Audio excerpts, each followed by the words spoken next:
அஸ்ஸலாமு அலைக்கும். ஏற்கனவே இந்த ஃபர்தா நம்ம வீடியோவில் போட்ட ஃபர்தா தான். நல்லா ஸ்டோன் ஒர்க் வச்சு நல்லா கிராண்டாக இருக்குது பாருங்கள். ஏற்கனவே சொன்னேன், இது வந்து நல்லா ஃப்ளேரியாக இருக்குது. அம்ப்ரெல்லா தான், நல்லா ஃப்ளேரியாக ஸ்டோன் ஒர்க் வச்சு இருக்குது பாருங்கள். இந்த ஃபர்தா வந்து இதில் நிறைய கலர்ஸ் காமிச்சிருந்தேன் உங்கள்கிட்ட. ஒரு 3 to 4 கலர்ஸ் காமிச்சேன். கலர்ஸ் எல்லாமே காலி. இது ஒரு ஃபர்தா தான் இருக்குது. இது யாருக்கும் வேணும்னா சீக்கிரமாக வாங்கிக்கிடுங்க. ஒன்றே ஒன்று தான் இருக்குது. ஃபுல் ஸ்டோன் ஒர்க்கு, நல்லா கிராண்டாக இருக்கும். வெட்டிங்க்கு, இப்படி பார்ட்டி ஒர்க்கு எப்படி போட்டு போகிறதுக்கு நல்லா ரிச்சாக லுக்காக இருக்கும்.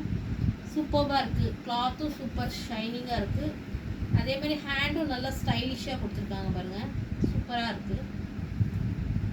சீக்கிரமாக வாங்கிக்கிறோங்க. இது ஒரே பீஸ் தான் இருக்குது லெஃப்ட்டு. அவ்வளோதான். அஸ்ஸலாமு அலைக்கும்.